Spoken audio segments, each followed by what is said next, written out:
The Peter Schiff Show. Well, like I mentioned in my video blog that I recorded on Friday, the jobs data that came out on Friday was just not weak enough for the markets. And so the market's carnage continues because everybody still believes the Federal Reserve may in fact be raising interest rates. The only question is, will it be in March or will it be in June? The markets don't know, and so they continue to be under pressure. At one point today, the Dow Jones was down about 400 points. I mean, I know I saw it down about 390. Maybe it was down 400 and I didn't notice. The NASDAQ was down another 150 intraday, but we had one of those last hour rallies, just to keep hope alive. And so the Dow closed down just 177 points, the NASDAQ down 79. I think at the lows today, we were within 1% of a bear market. We might have been down about 19% in the NASDAQ from the highs. So technically, I guess Wall Street can still pretend we're not in a bear market, maybe for a few more days. And then they're going to have to admit something that's already obvious, which, again, the same thing is going to happen with the recession. Everybody is saying there is no recession.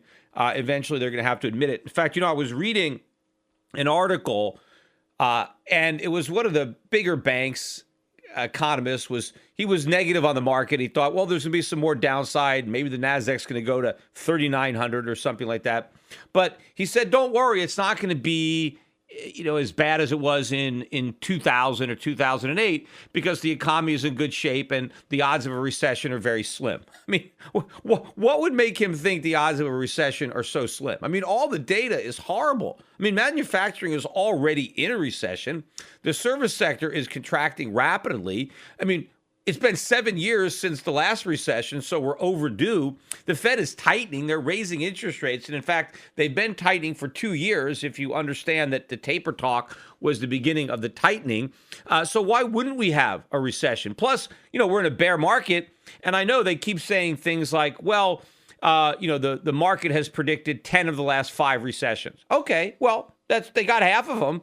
The Fed has predicted 0 of the last 5 recessions. So who cares what they say? So just because they don't say there's not going to be a recession, they always say there's not going to be a recession right before there's a recession. In fact, they have a history of saying there's not going to be a recession when we're already in a recession, which I believe is exactly what is happening today. What led the carnage in the stock market was the sell-off in European banks, and it was brutal.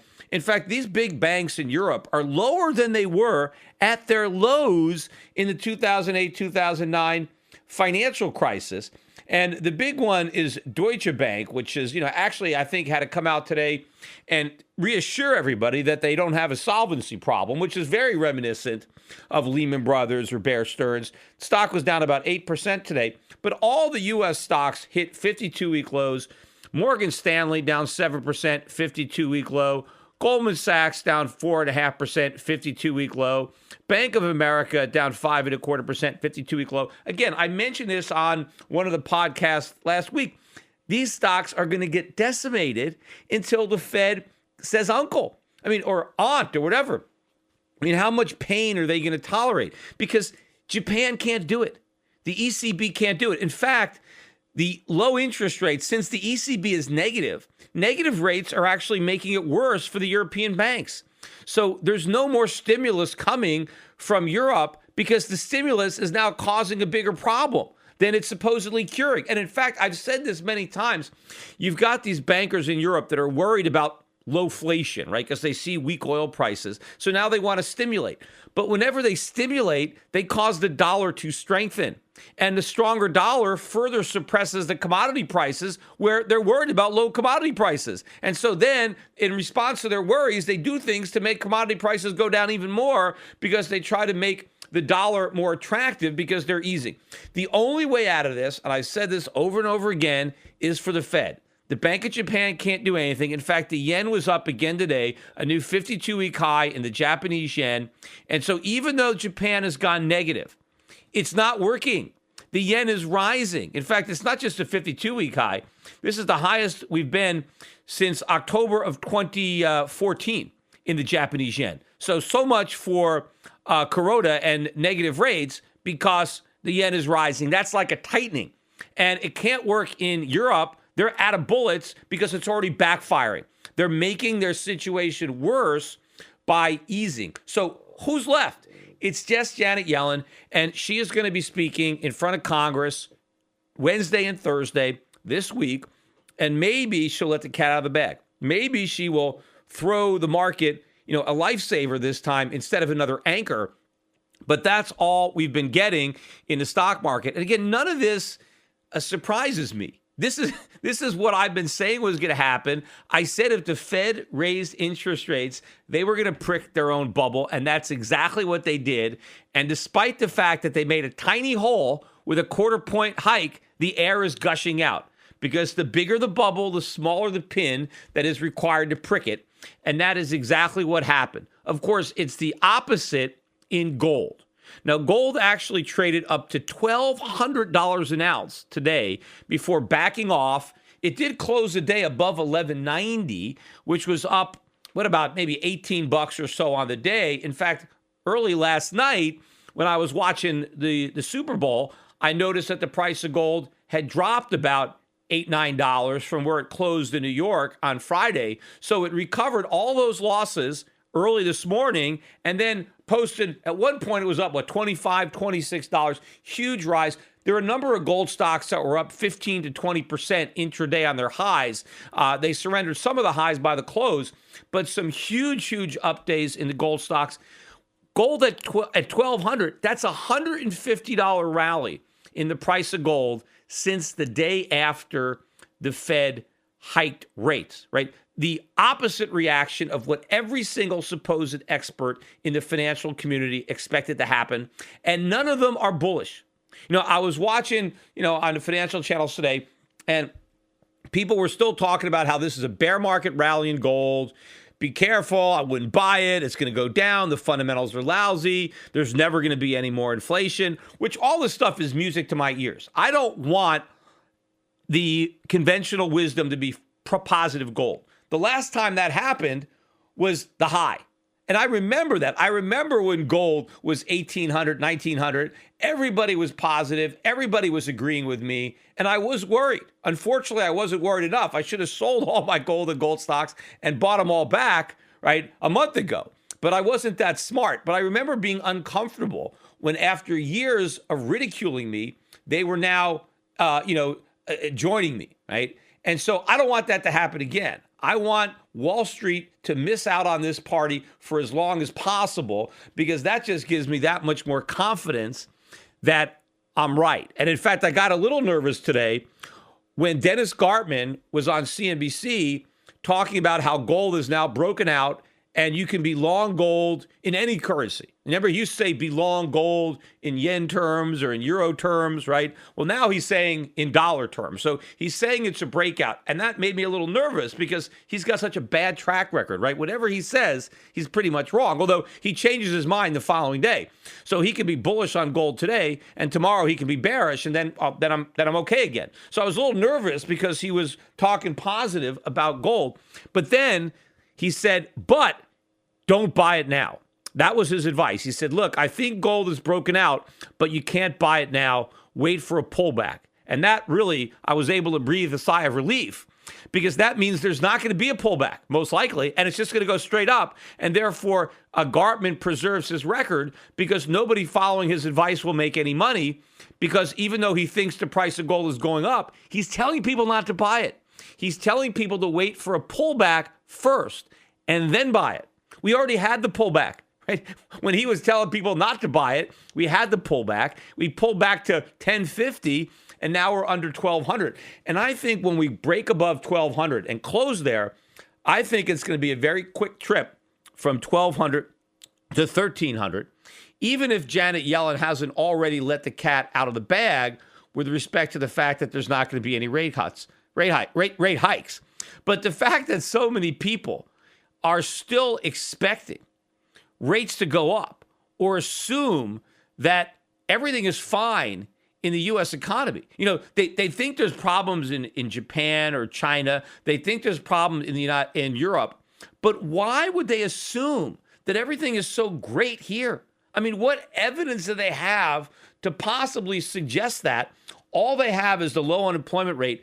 Go look at a chart of the Great Recession and look how low the unemployment rate was at the end of 2008, early 2009. It was almost as low as we are right now, right? So the unemployment rate is still low in the beginning of a recession. So this recession just began, I believe, last quarter. So the unemployment rate hasn't had time to rise yet. It's going to. Just like, remember when the Fed raised interest rates and the stock market didn't immediately tank. And people on CNBC were making fun of me because they said, oh, Peter, look, you said if the Fed raises rates, the market's going to tank. And look, they raised rates and it hasn't tanked. And I said, well, they just raised them yesterday. Will you give it some time? Nothing happens immediately. You have to be patient. You have to wait things out. So the rise in unemployment claims are going to come. It's obvious they're going to come. Look, we had the most announced layoffs in January since 2009, right? So obviously those announced layoffs haven't happened yet. But the fact that there's a big increase in the announcements means that the unemployment rate is going to go up. And also, all these companies are getting killed. Look at these banks. These banks are getting decimated. Don't you think that means that these banks are going to have to contract their lending? They're going to have to tighten up on credit when they're blowing up, and now they've got to shore up their balance sheets? I mean, obviously, layoffs are coming. If credit is going to contract, look at all these stocks that are collapsing, right? They're going to have to stop hiring. Look, a lot of these dot-com stocks that don't have any earnings, that rely on selling shares, a lot of them aren't even public. A lot of these social media companies, they're not going to be able to raise any more money now in this environment, which means they can't pay their employees. They don't have any earnings. They're losing money. They have to cut back. A lot of corporations that do have earnings, or they did, and now they have losses, their earnings are less.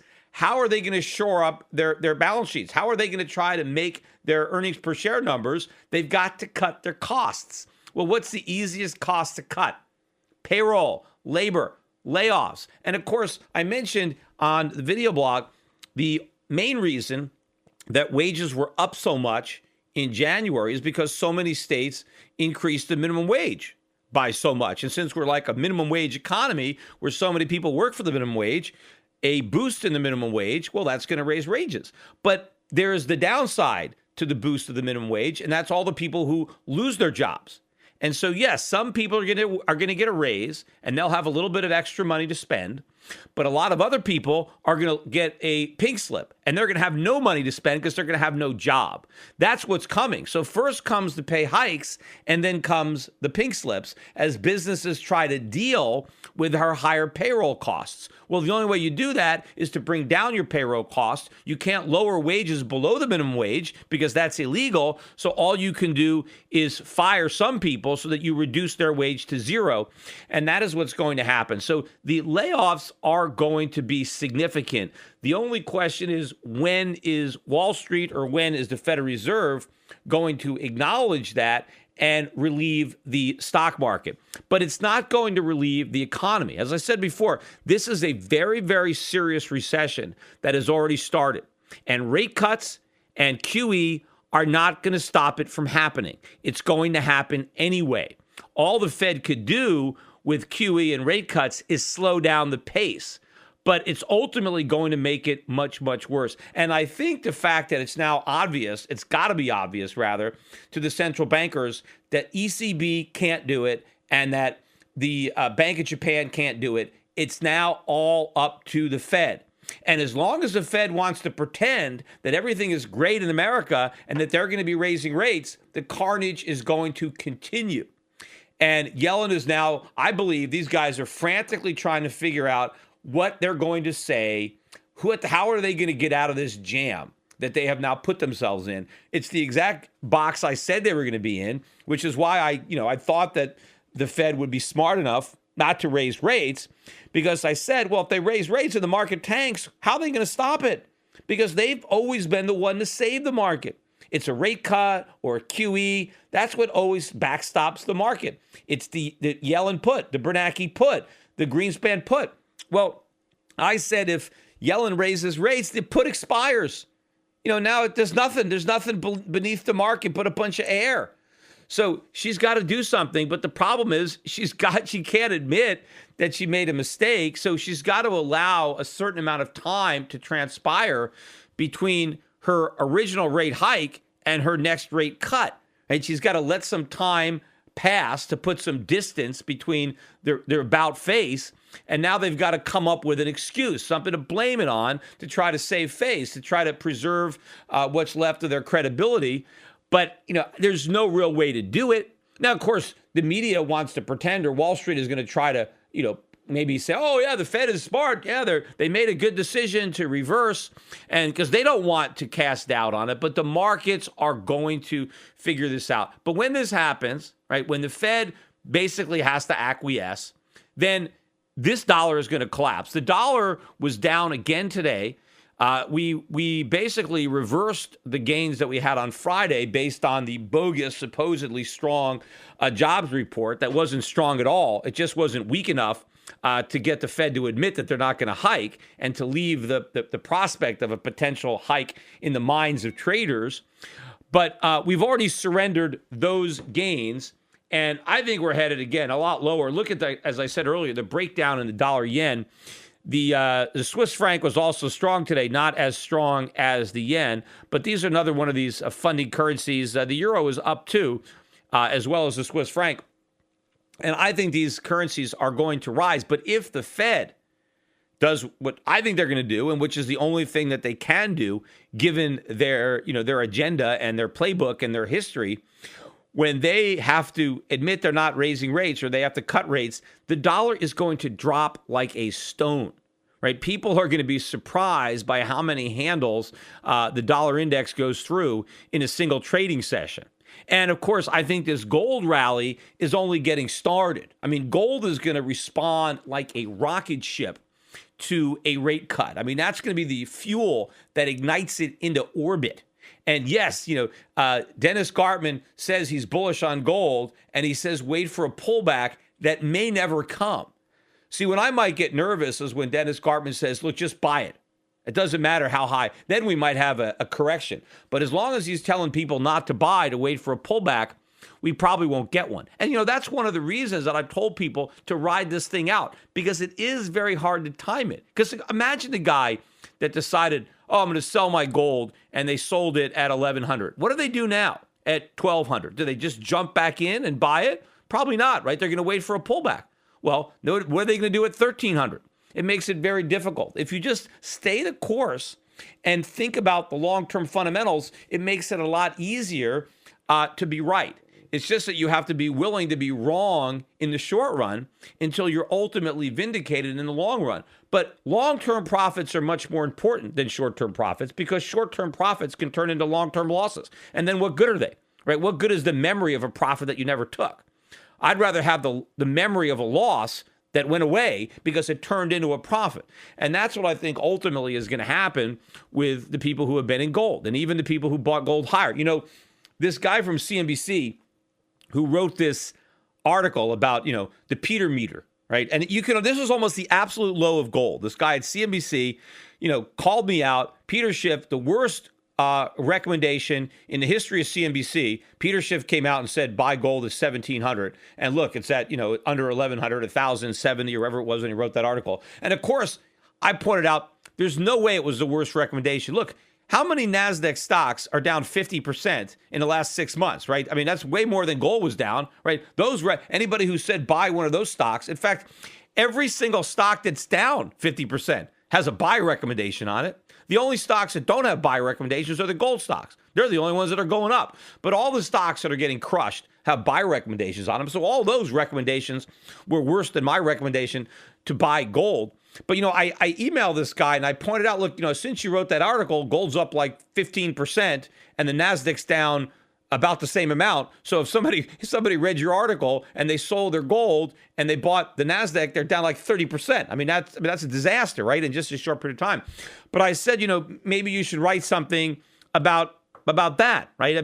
Because I was right to tell people to buy gold back then, right? Because I said, hey, if the Fed raises rates, gold's going to go up. I said buy the first dip, which actually worked out and I pointed out some of the other things I got right. I said, why don't you write something about that? Or why don't we, do a segment on CNBC about that? And his only response to me was, well, let's wait until gold's 5,000. So in other words, according to this journalist at CNBC, I'm wrong until gold's at 5,000. 5,000. Now, yes, I said gold can go to 5,000. I believe it will go 5,000. But it doesn't mean I'm not right until it's at 5,000. So this guy wants to let gold go to 1,500, 2,000, 3,000, 4,000, and he's still not going to admit that he was wrong to criticize me for recommending it at 1,700. And of course, I didn't just recommend it at 1,700. I recommended it at 300, 400, 500, 600, 700. Yes. And you know what? If you go back and look at, the things that I did say too, I don't tell people to put all their money in. I just say buy it. And if it goes down, buy more. You have 10, 15% of your money in gold. Wall Street tells people to have none of their money in gold. So I've been consistently telling people to accumulate gold because I think a day of reckoning is coming for the U.S. dollar. Because this is the biggest bubble, I think, in the history of the world. The U.S. economy is in the worst shape it's ever been. And there is a currency crisis coming. There is a dollar crisis coming. And you better own some gold. And you better have something other than dollars in your portfolio. And you better have some investments around the world to protect yourself, because I don't know exactly when it's going to hit, right? Just like you don't know when your house is going to burn down, but you have fire insurance. So when it does, you can rebuild, right? You don't know when you're going to die, but in case you do, you have life insurance. So your family is protected. The difference here on this, or at least, yes, you're going to die eventually, but with fire insurance or, auto insurance, there's no, you might never have a car accident. But you buy auto insurance anyway, even though you may never need it, right? Your house may never burn down, but you're still paying for the insurance. The dollar is going to collapse. It's not a question of if, it's only a question of when. So it's an event that we know is going to happen. And so we have to be prepared for it, because when it happens, if you're not already prepared, well, then it is too late. But what I'm very comfortable in saying now is I think that we're here, right? This is, to me, like the dot-com bubble has already burst, and they're still saying it's contained to tech, and I can see it's obviously not. Or the subprime bubble has blown up, and they're just saying, don't worry about it, it's contained to subprime. See, we've already passed the top, right? It should already be obvious. It's already unraveling right now. The only question is, how quick is the process going to work its way out? The other real difference, though, between the 2008 crisis and the one that we're heading to right now is when the 2008 crisis started, the dollar was at an all-time record low and gold was at then an all-time record high. The dollar had been falling for 7 years and gold had been rising. And so when the crisis took everybody by surprise, they reversed all those trades. Gold fell, the dollar rose. This time it's the opposite. Over the past several years, the dollar has been rising and gold has been falling because everybody thinks everything is great, because everybody thinks the Fed's going to raise rates in this great economy. But when that turns out not to be the case, when people are disappointed that the U.S. economy is not in great shape, that it's back in recession, and that the Fed is not going to be hiking rates like everybody thought, but cutting them and doing more QE, then the dollar is going to crash and gold's going to take off, the mirror image of what happened in 2008.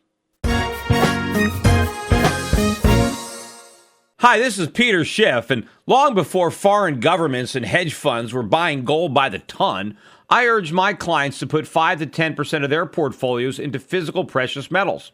Despite gold's massive rise over the last decade, I still think that a 5 to 10% allocation to gold and silver is a smart investment decision. But buyers have to beware. Big TV gold dealers push all sorts of coins that are poor investments. Bait and switch deals, price protection guarantees, leveraged gold accounts. These are just a few of the sleazy tactics used to swindle inexperienced gold buyers. My gold company is different. We never offer a coin or bar unless I consider it to be a good investment. I want my customers to be educated. That's why I'm offering you a free research report exposing the biggest scams and ripoffs in the industry. Download my report. classic gold scams and how to avoid getting ripped off for free at goldscams.com. This report tells you everything you need to know about how to avoid losing thousands of dollars with scam gold dealers. It even tells you how to tell if a salesman is lying to you on the phone. This is a must-read for anyone considering a gold or silver investment. Download this free report today at goldscams.com. That's goldscams.com.